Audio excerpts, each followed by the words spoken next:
જો મિત્રો આપણે 11મો પાઠ શીખ્યા વનસ્પતિમાં જળ શોષણ. તો વનસ્પતિ કેવી રીતે પાણી શોષે છે, એ જળ શોષણ, એ કેવી રીતે ઉપર આરોહણ પામે છે, એ રસારોહણ, અને એની જરૂર પૂરી થાય વનસ્પતિ કેવી રીતે એને ગુમાવે છે, એ બાષ્પોત્સર્જન. એની વાત આપણે આગલા 11મા પ્રકરણમાં શીખ્યા હોઈએ. વનસ્પતિ માટે અને જીવ પ્રાણી માત્ર માટે આપણે એવું કહીએ છીએ કે જલ એ જીવન છે, પાણી વગર જીવાય નહીં. એ બરાબર છે, પણ એકલા પાણીથી પણ જીવાય નહીં. પાણી જોડે ખોરાક પણ જોઈએ અને હવા પણ જોઈએ. તો ખોરાક એટલે વનસ્પતિ માટે ખનિજ તત્વો. અહીંયા આપણને આ જે 12મો પાઠ છે 11મા ધોરણનો, એ આપે છે ખનિજ પોષણ બાબતેનો, કે વનસ્પતિને જમીનમાંથી પાણી સાથે ખનિજ તત્વો પણ મળે છે. એ ખનિજ તત્વો અને પાણીનો ઉપયોગ કરી અને વનસ્પતિ ખોરાક બનાવે છે. એ આના પછીનું 13મું પ્રકરણ છે, એ છે પ્રકાશ સંશ્લેષણ. એ ક્રિયામાં કેવી રીતે આ તત્વોનો ઉપયોગ કરીને વનસ્પતિ ખોરાકનું નિર્માણ કરે છે, એ ક્રિયા આવશે. એના પછીના 14મા પાઠમાં આવશે એ બનેલો ખોરાક, જે મોટાભાગે ગ્લુકોઝ હોય. આપણને ખબર છે કે પ્રકાશ સંશ્લેષણની અંતિમ નિકલ ગ્લુકોઝ છે. તો એ ગ્લુકોઝ કઈ રીતે વપરાય, આખી એ ક્રિયા છે પ્રકાશ સંશ્લેષણની કરતાં ઉલટી ક્રિયા છે. ગ્લુકોઝનું તૂટવું, ગ્લુકોઝનું દહન થવું કે ઓક્સિડેશન થવું, અને એમાંથી શક્તિ કઈ રીતે ઉત્પન્ન થાય, એવી રીતે સળંગ ક્રમમાં આપણને પાઠ આપે છે. તો અને જે શક્તિ ઉત્પન્ન થાય એમાંથી વનસ્પતિ વૃદ્ધિનો વિકાસ કઈ રીતે કરે, એ 15મો પાઠ છે. આવી રીતે 11થી 15 એવી રીતે આ વનસ્પતિનું 5 પાઠનું બે ધાર્મિક ક્રિયાનું યુનિટ છે. આ જે ચોથું યુનિટ છે 11મા ધોરણનું વનસ્પતિ દેહધર્મ વિદ્યા. તો એ વનસ્પતિ દેહધર્મ વિદ્યામાં આવા સળંગ 4 પાઠ આપે છે. પાણી કઈ રીતે મેળવે, ખનિજ તત્વો કઈ રીતે મેળવે, એના ઉપરથી ખોરાક કઈ રીતે બનાવે, એ ખોરાકનું દહન કઈ રીતે કરે, અને જે શક્તિ ઉત્પન્ન થાય ખોરાકના દહનથી, એનાથી વનસ્પતિ કઈ રીતે વૃદ્ધિને વિકાસ કરે. તો પાણી કઈ રીતે મેળવે 11મો પાઠ, ખનિજ તત્વો કઈ રીતે મેળવે 12મો પાઠ. એ બેના ઉપયોગથી, પાણી ખનિજ તત્વોના ઉપયોગથી વનસ્પતિ ખોરાક કઈ રીતે બનાવે, પ્રકાશ સંશ્લેષણ, એ 13મો પાઠ. એનું દહન કેવી રીતે થાય, એને અંતે ઉત્પન્ન થાય ગ્લુકોઝનું, એ 14મો પાઠ શ્વસનનો. અને જે શક્તિ ઉત્પન્ન થાય એમાંથી વૃદ્ધિ વિકાસ કેવી રીતે થાય, એ 15મો પાઠ. તો આવી સળંગ આપણે વિષય વસ્તુ આ વનસ્પતિની દેહધર્મ વિદ્યાના એકમમાં શીખવાની છે. પૈકી આપણે પહેલી ક્રિયા શીખ્યા કે આશ્રુતિ દ્વારા પાણી કેવી રીતે વનસ્પતિ શોષે છે, ઉપર બધે ધકેલે છે, એટલે કે રસારોહણ કરે છે, અને કેવી રીતે બાષ્પોત્સર્જનથી એ ગુમાવે છે. હવે આપણે અહીંયા શીખીએ છીએ કે વનસ્પતિ મૂળ દ્વારા કેવી રીતે ખનિજ તત્વો મેળવે છે. ખનિજ તત્વો તો વનસ્પતિમાં અવેલેબલ, જમીનમાં વનસ્પતિ માટે અવેલેબલ છે. કેટલી પ્રકારના અકાર્બનિક પદાર્થ તરીકે ખનિજ તત્વો ખનિજ ક્ષારના રૂપમાં જમીનમાં છે.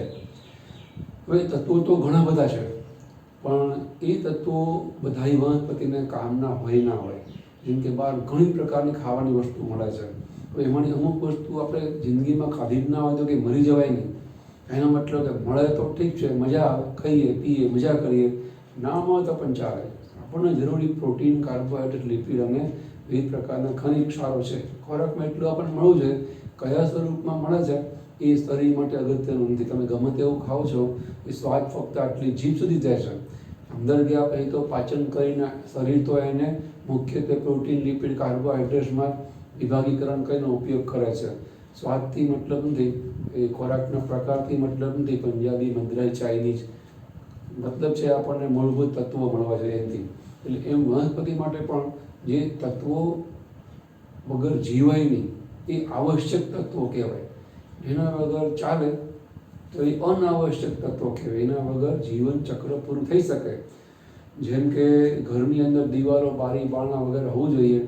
એની ઉપર પ્લાસ્ટર ઓફ પેરિસ હોય ને એની ઉપર સરસ પોસ્ટર ને વોલ પીસ ચડાવ્યા હોય ને ફર્નિચર, એ બધું ઘરની વ્યાખ્યામાં ના આવે. એ ઘરની અંદર લક્ઝરી આઇટમમાં આવે.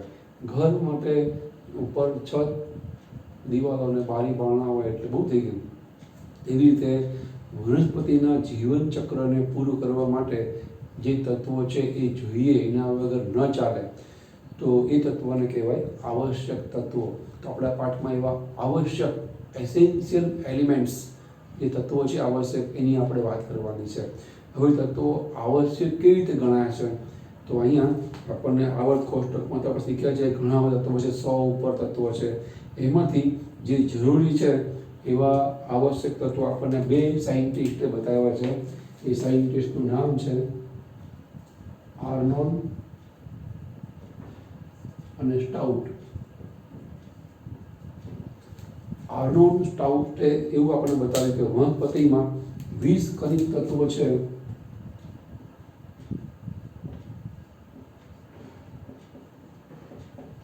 એ ખનિજ તત્વોને આપણે કહીએ છીએ આવશ્યક ખનિજ તત્વો.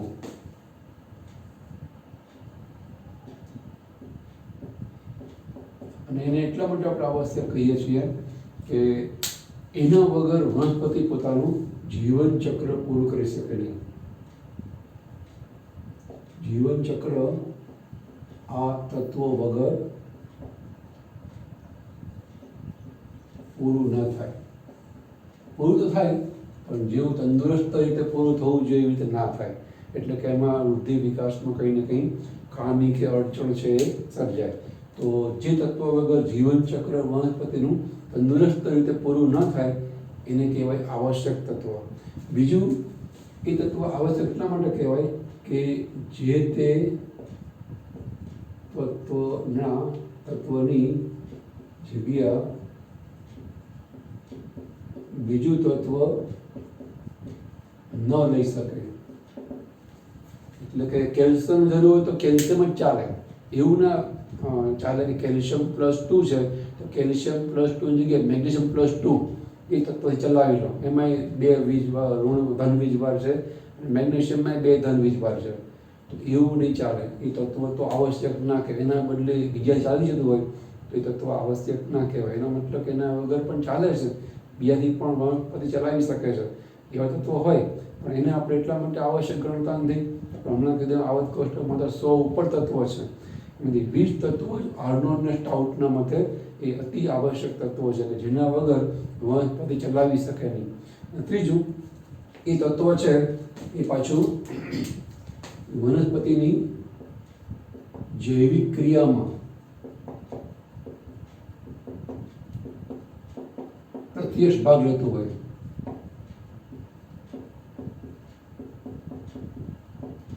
એવું નહીં કે એની હાજરી માત્રથી કંઈ ને કંઈ અસર પડતી, એવું નહીં. એ તત્વો પ્રત્યક્ષપણે પ્રક્રિયામાં જૈવિક ક્રિયામાં ભાગ લેતું હોય. તો એવા પ્રકારના આવી શરતો કે લાક્ષણિકતાઓવાળા જે કંઈ તત્વો છે એને આપણે કહીએ છીએ આર્નોલ્ડ સ્ટાઉટના મતે આવશ્યક ખનિજ તત્વો. એવા 20 પ્રકારના આવશ્યક ખનિજ તત્વો છે એનું આપણને લિસ્ટ આપ્યું છે. એના 2 ભાગ આપણને આપ્યા છે કે જે આવર્ત કોષ્ટકના 100 પૈકીના 20 જરૂરિયાત તત્વો છે પૈકી એના આપણે 2 પ્રકાર પાડીએ છીએ. વનસ્પતિમાં એનું કેટલું પ્રમાણ જરૂરી છે એના આધારે. એક તો લઘુ પોષક તત્વો અને બીજું ગુરુ પોષક તત્વો, માઇક્રો અને મેક્રો એલિમેન્ટ્સ. હવે કોને લઘુ પોષક તત્વો કહેવાય? તો જેનું પ્રમાણ વનસ્પતિમાં 0.1 ગ્રામ કે તેથી ઓછું હોય. વનસ્પતિના પ્રત્યેક ગ્રામે એનું વજન 0.1 ગ્રામ કે તેથી ઓછું હોય એવા 20 પૈકીના તત્વોને કહેવાય લઘુ પોષક તત્વો.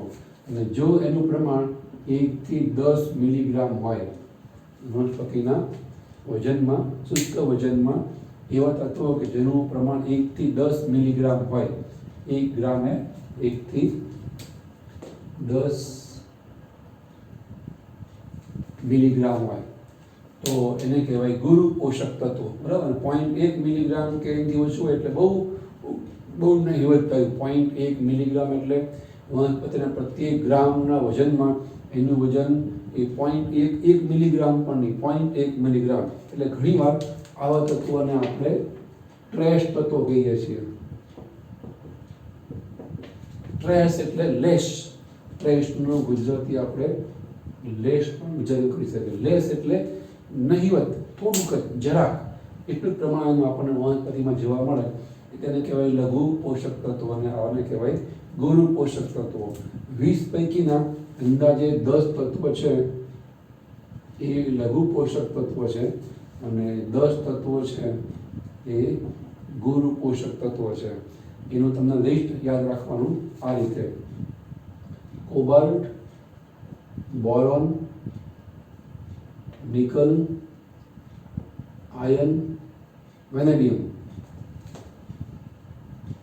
મેંગેનીઝ, મોલિબ્ડેનમ, ઝિંક, કોપર અને ક્લોરાઇડ. 1, 2, 3, 4, 5, 6, 7, 8, 9, 10. આને યાદ રાખવા માટે જે તત્વોના પહેલા અક્ષરો હોય લગભગ એને તમે બોલો ને તો જેવું એક વાક્ય બને, મિનિંગલેસ વાક્ય, પણ તમને યાદ રહી જાય એ પ્રમાણે જો લખી ગયો, મને એ પ્રમાણે આ બધું યાદ હોય. કોબાલ્ટ એટલે કો, બોરોનનો બો, નિકલનો ની, કોબોની. કબની એ પ્રકારનું નામ છે, આપણે માની લઈએ કોબોની નામ છે. આયર્નનો આ, એ ફી એટલે આયર્નનો આ. વેનેડિયમનો વી, આવે, આયર્ન. કોબોની આવે એટલે ઓફિસની અંદર એક વ્યક્તિ છે, લેડી છે, કે જે વારંવાર કામમાં પોતાને ઇરેગ્યુલર છે, આવન જાવનના ટાઈમમાં પણ ઇરેગ્યુલર છે. તો ઘણા બીજા કર્મચારી કમ્પ્લેન કરે કે અમે ટાઈમે આવે છે, આ ટાઈમે નથી આવતી વગેરે. તમને આ યાદ રહે એટલા માટે સમજાવું છું. સાયન્સ જોડે આપણને કોઈ લેવા દેવાથી તમને યાદ રહે, કારણ કે આના આધારે ઘણા MCQ પૂછાતા હોય છે, તો આપણને યાદ રહે. તો કોબોની આવે તો મેંગેનીઝનો મેંગેનીઝ, મોલિબ્ડેનમ, બળદો, મોલિબ્ડેનમ. તો મેંગેનીઝ, મેમો મતલબ નોટિસ. જો કોબોની આવે એને મેમો આપો, એટલે પરાણ આપો જ, જીકો. એને જીકોનો અહીંયા આપણને શબ્દ મળી જાય. ઝિંક, ઝેડનો મતલબ જસર, એનો ઝિંકનો જી. અને કોપર, તાંબુ, કોપરનો કો, જીકો. ક્લોરાઇડનો કાલે.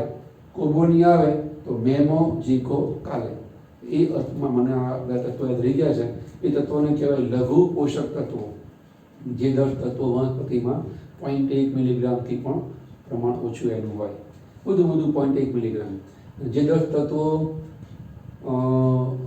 ગુરુ પોષક તત્વો છે એ આ રીતના છે: carbon, hydrogen, oxygen, phosphorus, silicon, calcium, nitrogen, sulphur, potassium અને મેગ્નેશિયમ. તમને ખ્યાલ આવી ગયો હશે કે આના માટે પણ એક વાક્યને મગજમાં બનાવી રાખ્યું હોય, જેના આધારે મને 10 તત્વો છે એ યાદ રહી ગયા. તમને એમ જ યાદ રહેતા હોય આ વાક્ય વગર પણ તો પ્રશ્ન નથી, પણ આવું કંઈક જો આપણે એના આધારે યાદ રાખીએ ને વાક્ય, કે કોઈ એવી જેને કહેવાય શોર્ટકટ કી ના વળે તો ભૂલ ના થાય. ઘણીવાર છેલ્લે ત્યારે બધા કોર્સ પતાવીને એક્ઝામનું થોડું ટેન્શન, એકાદ પ્રશ્ન આવડે ના આવડે હોય, થોડું આપણને યાદ કરવામાં વાર લાગે, જો કન્ફ્યુઝન થયું. એના બદલે આમાં કોઈ કન્ફ્યુઝન નથી. કોબોની આવે તો મેમો, જીકો, કાલે. કોબોની આવે, મેમો, જીકો, કાલે. ક્લોરાઇડનો મતલબ કાલે કરીએ છીએ, તો તમને યાદ રહી જાય. અને એક યાદ રાખવાનું, એ સિવાયના તત્વો બાકી બધા ગુરુ તત્વો. યાદ રાખો. આ તમને વાક્ય કહું છું મેં કયા વાક્યના આધારે યાદ રાખ્યું છે, પણ તમને ગમે તે એક યાદ રહે એટલે બાકીના બધા એ થઈ જાય લઘુ તત્વો કે ગુરુ તત્વો. પણ તમને એક યાદ હોય તો આના આધારે આપણને MCQ કેવા પૂછાય કે નીચેના 4 તત્વોના ઓપ્શનમાં 4 જૂથમાં ABCD ઓપ્શનમાં 4 જૂથ આપેલા હોય, અને ચારેમાં 4 તત્વોના નામ હોય, અને એમાં દરેકમાં મિક્સ હોય.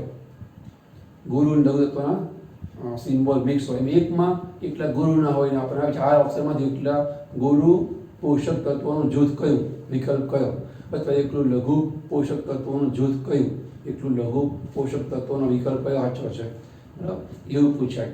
અથવા તો આના આધારે આપણે આગળ આવશે થિયરી, જેમ આગળ જઈએ પાઠમાં એમ દરેક તત્વોનું આપણે મહત્વ ભણવાનું આવશે, દરેક તત્વોની ત્રુટી ભણવાની આવશે. તમને ત્રુટી આપે ને એમ કે આવી ત્રુટીમાં જવાબદાર કયું લઘુ પોષક તત્વ છે. ગુરુ પણ એમાં હોય અને લઘુ પણ જવાબદાર હોય, તો તમને એમાંથી બેમાંથી લઘુ અને ગુરુ કયું એ ખબર પડવી જોઈએ. ટૂંકમાં ગોખણ પટ્ટી જેવો આ સબ્જેક્ટ કે ટોપિક છે આટલો, તમને એટલે માટે હું તમને કહું છું કે આવી રીતે યાદ રાખો ને. તમને એના આધારે કોઈનો પ્રશ્ન નથી તો આપણે વિધાઉટ કન્ફ્યુઝન આપણે હેપી પ્રશ્ન આપી શકીએ, એને કોઈ ટેન્શન ના ને આપણે આગળ બીજામાં ટાઈમ વધારે આપી શકીએ, એને કન્ફ્યુઝન ના થાય, આપણું માઇન્ડ થોડું એટલું બીજા પ્રશ્ન માટે ફ્રેશ રહે, બહુ જરૂરી છે. તો અહીંયા આના માટે મેં વાક્ય યાદ રાખ્યું છે ચોપસી, CHOPSI. આનો સડન સ્પેલિંગ છે એમ વાંચો ને તો ચોપસી વંચાય, ચોપસી. CAN, સ્કેન્સ, કેન આવે ને થમ્સ અપ ને કેન પત્રને કેન આવે, ચોપ્સિકેન્સ કેમજી, ચોપ્સિકેન્સ કેમજી, carbon, hydrogen, oxygen, phosphorus, silicon, ચોપ્સી, પછી કેલ્શિયમ, નાઇટ્રોજન, સલ્ફર, પોટેશિયમ ને મેગ્નેશિયમ, કેન્સ, CaNS, કેન્સ, કેમજી, ચોપ્સી, કેન્સ, કેમજી. તમે એ રીતે ગૃહ તત્વો પણ 10 યાદ રહી જાય. 2 યાદ રાખો ઠીક છે, બાકી તમને બાકીના એક તત્વના જૂથથી એ તત્વો છે એ લઘુ છે ગુરુ યાદ રહી જાય. બરાબર.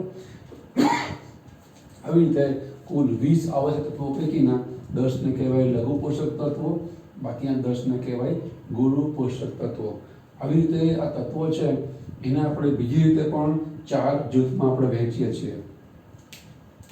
આવી રીતે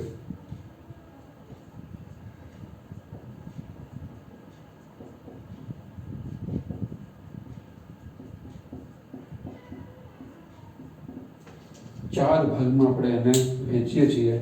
એમાં પહેલો ભાગ તો એ કે એ ખનિજ તત્વ એ વનસ્પતિની અંદર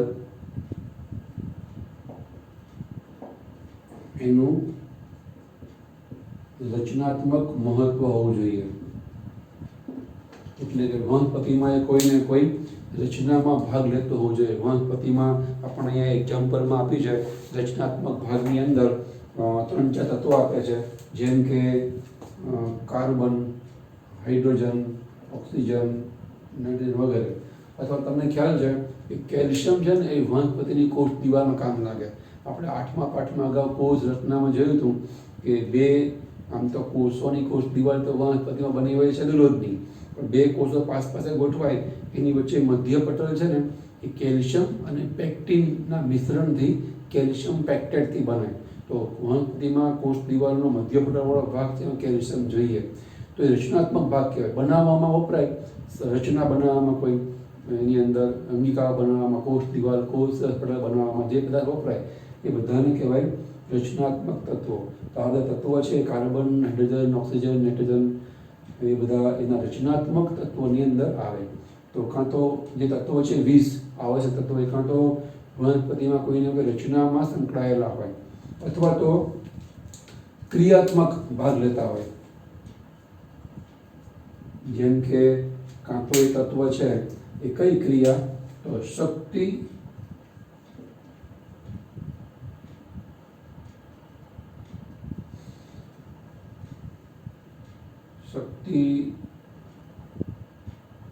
ને લગતી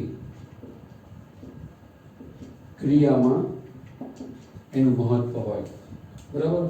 આપણને ખ્યાલ છે ત્યાં સુધી જે શક્તિને લગતી ક્રિયાઓ છે એમાં આપણને ખ્યાલ છે કે જે ATP છે, એડિનોસાઇન ટ્રાઇફોસ્ફેટ, એમાં ફોસ્ફરસ છે જોઈએ જ, કારણ કે ATPનું આખું નામ જ થાય એડિનોસાઇન ટ્રાઇફોસ્ફેટ.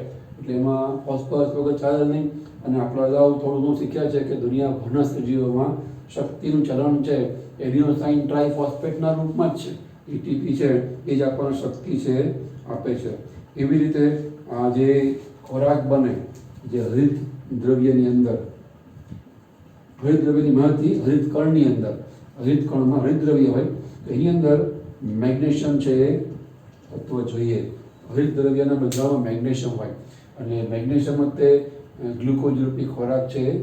મેગ્નેશિયમથી બનતો હરિત દ્રવ્ય છે એ હરિત દ્રવ્ય પ્રકાશ શક્તિને મદદથી ગ્લુકોઝનું નિર્માણ, શક્તિસભર એવો પોષક પદાર્થનું નિર્માણ કરે છે. તો આ તત્વો કેવા કહેવાય? શક્તિને લગતી ક્રિયામાં સંકળાયેલા તત્વો કહેવાય. કારણ કે તત્વો 20 પૈકીના અમુક આ રીતના સંકળાયેલા હોય. તો અમુક તત્વો છે એ તત્વો ઉત્સેચકોની જૈવિક ક્રિયામાં સંકળાયેલા હોય. ઉત્સેચકોને સક્રિય કરવામાં અમુક તત્વો સંકળાયેલા, તો પણ એ અતિ અગત્યના ખનિજ તત્વો છે એ કહેવાય. જેમ કે અહીંયા આપણને આપ્યું છે કે જે મોલિબ્ડેનમ નામનો તત્વ છે, મોલિબ્ડેનમ, MO, એ નાઇટ્રોજિનેજ આ ઉત્સેચક માટે અતિ અગત્યનો ખનિજ તત્વો કહેવાય. નાઇટ્રોજન જ છે, નાઇટ્રોજન સ્થાપનની ક્રિયા કરવા માટે જવાબદાર એવું ઉત્સેચક છે. તો એ મોલિબ્ડેનમ એ ઉત્સેચકોની ક્રિયાશીલતા માટે બહુ બહુ જરૂરી એવો પદાર્થ છે. એવી રીતે જે મેગ્નેશિયમ છે, Mg, એ આ ઉત્સેચક માટે અતિ અગત્યનું ખનિજ તત્વ છે. રૂબિસ્કો, એમાં UIS નાના કરાય, RBCO મોટા કરાય. આ એક ઉત્સેચકનું ટૂંકું નામ છે, એબ્રિવિએશન છે, જેનો આપણે કામ આગળના પાઠમાં શીખશું. 13માં 14માં પાઠમાં એ ઉત્સેચક છે એ પ્રકાશ સંશ્લેષણ અને શ્વસનની ક્રિયામાં આપણે એનો ઉપયોગ આવશે. એનું આખું નામ છે રિબ્યુલોઝ બાયફોસ્ફેટ કાર્બોક્સિલેઝ ઓક્સિજનેઝ. એ નામ આ પાઠમાં આપ્યું છે, આગળના પાઠમાં આવશે જ તે, એટલે હું લખતો નથી, તમને ખ્યાલ આવી જશે. તમે પણ ટેક્સ્ટ બુક ખોલીને તમે જુઓ, તમને ખ્યાલ આવશે. રિબ્યુલોઝ બાયફોસ્ફેટ કાર્બોક્સિલેઝ ઓક્સિજન, આનું નામ આપણે આગળ આપણે લખશું. અહીંયા જરૂરી નથી, અહીંયા જરૂરી છે કે એ ઉત્સેચકને સક્રિય કરવા તત્વો જરૂરી છે. અહીંયા આપણે તત્વોનો ઉપર ધ્યાન કેન્દ્રિત કરીએ તો એના ઉપર આપણે ધ્યાન રાખીએ તો એ તત્વ અગત્યનું. એ સિવાય આપણને એક એક્ઝામ્પલ આપ્યું છે કે જે ઝીંક છે, જસત અથવા તો ઝીંક એ છે એ આલ્કોહોલ ડિહાઇડ્રોજિનેઝ એના માટે અતિ અગત્યનો ખનિજ તત્વ છે. તો ટૂંકમાં અમુક ખનિજ તત્વો છે આવી રીતે ઉત્સેચકોને સક્રિય કરવામાં વપરાય તો પણ એ એક પ્રકારના એવા વિભાગમાં 20 પૈકીના તત્વો આવી જાય. અને ચોથો જે વિભાગ છે એ આપણને આપ્યો છે કે એવા ખનિજ તત્વો કે જે ખનિજ તત્વો છે એ વનસ્પતિમાં આશ્રુતિ ક્ષમતાને બદલે, વનસ્પતિની જે આશ્રુતિ ક્ષમતા છે એને બદલે, એટલે કે વનસ્પતિની જે આશ્રુતિ છે એની ક્ષમતા, એને એટલે કે પાણીની પ્રવેશશીલતા છે એ ક્ષમતાને વનસ્પતિ બદલે. એમાં આપણને એક્ઝામ્પલ એક આપ્યું છે, ઉદાહરણ તરીકે પોટેશિયમ. પોટેશિયમ છે એ પર્ણરંધ્રની આસુનતા એટલે કે આશ્રુતિતા એ બદલી શકે છે. એટલે કે પર્ણરંધ્રને ખોલ બંધ કરવાની જે ક્રિયા થાય ને, પર્ણરંધ્ર આસુન બને એટલે પર્ણરંધ્ર ખુલે. પર્ણરંધ્ર આસુન ના બને, પર્ણરંધ્ર રક્ષણ કરતા રક્ષક કોષ આસુન બને એટલે પર્ણરંધ્ર ખુલે. અને રક્ષક કોષોની આસુનતા ચાલી જાય એટલે પછી પર્ણરંધ્ર બંધ થાય. એટલે જે પર્ણરંધ્ર ખોલ બંધ કરવાની ક્રિયા માટે જે રક્ષક કોષોની આસપાસ ગોઠવાયેલા હોય એ આપણે અગાઉ શીખ્યા છે 8મા પાઠની અંદર. દ્વિદળી વનસ્પતિ હોય તો એ કાજુ આકારના રક્ષક કોષો હોય, એટલે એકદળી વનસ્પતિમાં ડંબેલ આકારના રક્ષક કોષો હોય. તો એ જે પોટેશિયમ છે ને એનો પણ ફાળો છે, જેના કારણે એની અંદર પાણી આવે ને રક્ષક કોષો ફૂલે, જેને આસુન બન્યા કહેવાય. આશ્રિત દાબને લઈને જ છે. તો એ બધા ફેરફારો છે આશ્રુતિના, એ પણ અમુક તત્વો છે કરવા જવાબદાર. જેમાં ક્લોરીન પણ આવે, એ પણ આયનિક સંતુલન કરીને વનસ્પતિમાં આશ્રિત દાબ બળમાં ફેરફાર કરે છે. તો 20 પૈકીના અમુક તત્વો છે આ 1, 2 કે 3 કે 4 વિભાગની અંદર આવી જાય એવું આપણને જોવા મળે. બરાબર. અને એ સિવાય આવા જે ખનિજ તત્વો છે એ આવશ્યક છે એવું નક્કી કેવી થયું હોય. જેમ કે આપણે કહી તો દીધું કે અમુક તત્વોનું પ્રમાણ આવું હોય, અમુક તત્વોનું પ્રમાણ આવું હોય, અને 20 તત્વો છે એ તત્વનું પ્રમાણ ઓછું હોય તો લઘુ કહેવાય, એનું પ્રમાણ વધારે હોય એટલે ગુરુ કહેવાય. એ આવશ્યક છે. તો એ જે નક્કી થયું ને, આ આર્નોલ્ડ સ્ટાઉટે પ્રયોગ આપણને આપેલો છે, પ્રયોગ દ્વારા નક્કી થયું છે. એવું નહીં કે એમાં જ અંદાજ લગાવ્યો છે. વિજ્ઞાનની અંદર કોઈ અંદાજ ચાલતો નથી, તમારે એની અંદર પ્રૂફ, સાબિતી આપવી પડે. એ છે જલ સંવર્ધન પદ્ધતિ. ઇંગ્લિશમાં આપણે એને કહીએ છીએ હાઇડ્રોપોનિક્સ મેથડ. હાઇડ્રોપોનિક્સ મેથડ એનો અર્થ કરવો હોય સાદો અર્થ એવો થાય, હાઇડ્રોપોનિક્સનો મતલબ જમીન વગર ખેતી. જમીનની જરૂર જ નહીં, જમીન વગર તમે વનસ્પતિને ઉગાડી શકો. કારણ કે વનસ્પતિને ઉગવા માટે જોઈએ શું? આધાર જોઈએ. જમીનમાં વનસ્પતિ કેમ ઉગે છે કે જમીનમાં મજબૂત રીતે એના મૂળ તંત્રને ફેલાવી અને પકડ લઈ શકે, મજબૂત પકડ લઈ શકે. તો પકડ આપવા માટે આપણે બીજી વ્યવસ્થા કરીએ જમીન સિવાય, તો એ જમીનનો કોઈ આગ્રહ નથી. જમીનમાં ઉગવાનો બીજો આગ્રહ વનસ્પતિનો એ છે કે જમીનમાં ઉગવાની જરૂરિયાત એ છે એને પાણી મળે. તો આપણે એને પાણી પૂરું પાડીએ તો વનસ્પતિને જમીનની કોઈ જરૂર નથી. જમીનમાં જે પાણી છે એને શોષવા માટે એના મૂળ તંત્ર દ્વારા એમાં એ ફેલાયેલું હોય કે એ જમીન જોડે સંપર્ક રાખે છે. અને ત્રીજું, જમીનમાંથી એને ખનિજ તત્વો મળે છે. તો એ ખનિજ તત્વો આપણે આપીએ, પાણી આપે, ટટ્ટાર ઊભી રહે વનસ્પતિ, એ પ્રકારની જમીન એવી રીતે આપણે વ્યવસ્થા કરી આપીએ તો વનસ્પતિને જમીનનો કોઈ આગ્રહ નથી. જમીન વગર પણ જો તમે એને પાણી, ખનિજ તત્વો, જે આવશ્યક ખનિજ તત્વો છે એ પૂરા પાડો અને આધાર પૂરો પાડો, જે આ જમીન પૂરો પાડે છે. જમીન પર આંબો, લીમડો, પીપળો ઊભા રહી શકે કારણ કે એ સ્થાપિત થયેલી હોય મૂળતંત્ર દ્વારા. મૂળતંત્રનું કામ જ આધાર તલ કે જમીન સાથે વનસ્પતિને સ્થાપિત કરે. તો સ્થાપિત થયેલી હોય તો ટૂંકમાં કહેવાનું એ કે ત્રણેય વસ્તુઓ તમે જો પૂરી પાડો તો વનસ્પતિ જમીન વગર પણ ઉગે. જેવી જમીનમાં ઉગે ને એના કારણે જે કંઈ પુષ્પ, પર્ણ ખીલે, ફળ આવે, એ જ પ્રકારની અંદર પુષ્પ, પર્ણ, ફળ બધું આવે અને તમારે જમીન વગર એને ઉગાડી શકો. એટલે જ્યાં જ્યાં કન્જસ્ટેડ એરિયા હોય, ત્યાં જમીનની અછત હોય, તો તમે ધાબામાં, તમારા ઘરની અંદર આવી રીતે ઉગાડી શકો વનસ્પતિ.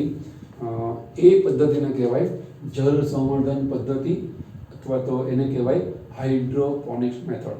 કેવી રીતે કરે તો અહીંયા આપણને ઉદાહરણ તરીકે આપ્યું છે કે આપણે પાત્તા લઈએ છીએ અને પાત્તાની અંદર અહીંયા આપણે જાળી મૂકી દઈએ છીએ આવી રીતે.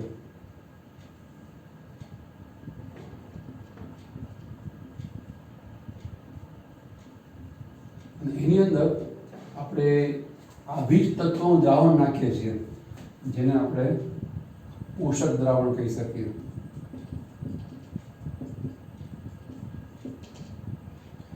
આપણને ખબર છે 20 તત્વોમાં કયા તત્વોનું કેટલું પ્રમાણ જોઈએ, એ પ્રમાણ પ્રમાણે આપણે આની અંદર એ પોષક દ્રાવણ છે એ ભર્યું છે આવી રીતે. અને એની અંદર આપણે એક છોડ છે એ દાખલ કરીએ. આ જાળી એ છોડને આધાર આપશે.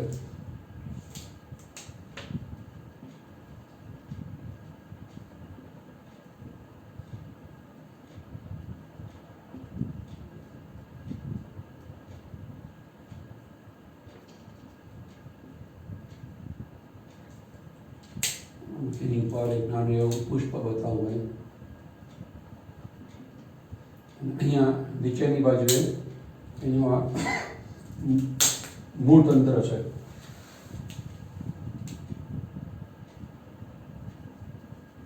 બરાબર, તમને છોડ એ જાળીના આધારે ખૂપાડ્યો છે એટલે એ હવે આધાર તો મળી ગયો, જાળીમાં એને ખૂપાડી દો. એ જાળીમાં મૂળ તંત્ર આમ ફેલાયેલું છે. જાળી જમીન જેવું કામ કરશે. આ પોષક દ્રાવણ છે એમાં આપણે પાણી અને વિષય ખનિજ તત્વો મૂકેલા છે.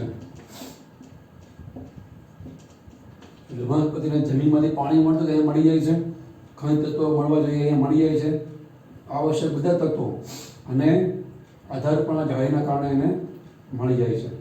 બરાબર, તો બસ વનસ્પતિ અહીંયા હવે ઉગશે, જેવી જમીનમાં ઉગે અહીંયા ઉગશે. આને કહેવાય જમીન વગરની ખેતી. તમે ઘરમાં પણ ઉગાડી શકો, જમીનની કોઈ જરૂર નહીં. ટાઇલ્સ ઉખાડીને જમીનમાં એને ઉગાડવાની જરૂર નહીં. જેવું એ જમીનમાં ઉગે એવું ત્યાં ઉગશે. આની અંદર તમારે સતત 3 વસ્તુનો ખ્યાલ રાખવો પડે. પણ પહેલી બાબત તો એ કે આની જે પીએચ છે એ તમારે સતત જાળવવી પડે. આની અંદર જે પોષક દ્રવ્યો છે વપરાય, એ વનસ્પતિના મૂળમાં જે કે દ્રવ્ય કદાચ ઉમેરાય, અમુક ખનિજ તત્વોમાં ઉમેરાય, એના કારણે સતત આની પીએચ બદલાય. અને આ જે વનસ્પતિ વૃદ્ધિ છે ને અમુક પીએચમાં જ થાય. તમારે એની પીએચ ના બદલાય, સતત ધ્યાન રાખવું પડે. પીએચ મીટર દ્વારા એ નિશ્ચિત પીએચ જળવાય એ માટે જરૂર પડે એસિડ કે બેઝ નાખીને એની પીએચ જાળવવી પડે. બીજું, તમારે સતત એની અંદર ઓક્સિજનનું પ્રમાણ છે એ પણ જાળવવું પડે. પણ જમીનમાં તો છિદ્રાળુ છે એટલે હવામાંથી એને ઓક્સિજન મૂળ તંત્રને મળે અને તમારે સતત એમાં પાણીના બબલ્સ પસાર કરવા પડે.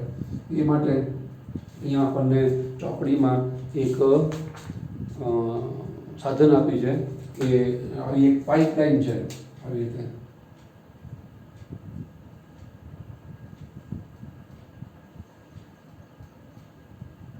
અહીંથી તમે હવા દાખલ કરો એટલે આમાંથી બબલ્સના રૂપમાં હવા છે એ પસાર થાય, બરાબર. એના કારણે હવા પસાર થાય, ઘસાઈને બહાર આવે બલ્બ, પણ હવા ઘસાઈને જાય એટલે હવાનો ઓટો આમાં ઓગળી જાય. એમાં સતત હવા પસાર કરીને આને ઓક્સિજન પૂરો પાડવો પડે તો જ તે મૂળ તંત્રને ઓક્સિજન છે એ મળે. અને ત્રીજું તમારે જાળવવું પડે એ છે જેમ જેમ સમય જાય એમ જેમ ખેડૂતો ખેતરમાં ખાતર નાખતા હોય છે, કારણ કે જમીનમાં ફળદ્રુપતા જળવાઈ રહે તમારે તત્વો ઉમેરતા જવા પડે. એ તત્વો શોષીને તો વનસ્પતિ ફળ ફૂલ પુષ્પ દાણા આપણને આપે છે. એ તત્વો શોષાઈ જાય, જમીનનો રસ કસ શોષીને તો વનસ્પતિ આપણને ફળ અને દાણા આપે છે. તો અમુક ટાઈમે તમારે ખાતર રૂપી તત્વો ઉમેરતા રહેવું પડે. અહીંયા પણ આ વનસ્પતિ છે વૃદ્ધિ વિકાસ પામે કે અહીંના ખનિજ તત્વોનો ઉપયોગ કરે છે. એની અંદર પોષક તત્વો ઘટે તો તમારે જે પોષક તત્વો છે પોષકો એને પણ જાળવવા પડે. એના માટે અહીંયા આપણને એવું આપે છે તમારે અહીંયા બીજી એક આવી રીતે પાત્ર હોય, એ પાત્ર દ્વારા પોષક દ્રવ્યો છે ઉમેરતા રહેવાનું.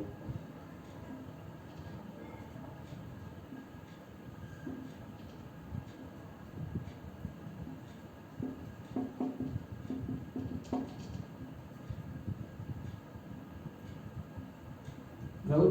તો એ પોષક તત્વો છે એ ટાઈમે તમે ઉમેરતા રહો તો વનસ્પતિનો વૃદ્ધિ વિકાસ છે ચાલુ રહે.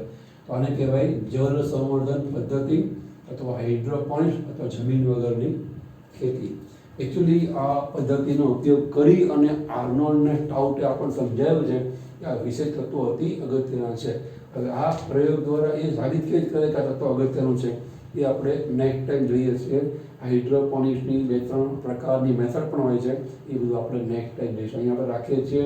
આપણે દોરી નામ નિર્દેશન કરી 3 શરતો બાજુમાં નોંધો, સારી નોટ બનાવો. તત્વો વિશે તમે નેક્સ્ટ ટાઈમ મળીએ પહેલાં યાદ રહી જાય લઘુ ગુણ તત્વો જે મેં તમને પહેલાં વાક્યો આપ્યા. ફરી યાર સાંભળી રિવર્સ કરી આપણો વિડીયો અને યાદ કરી નોટ બનાવી તૈયાર રહો. નેક્સ્ટ ટાઈમ આપણે આ હાઇડ્રોપોનિક્સના પ્રકાર અને એની મદદથી કેવી રીતે આ તત્વો અગત્યના છે એ આપણે જોઈશું. અહીંયા આપણે અટકીએ છીએ.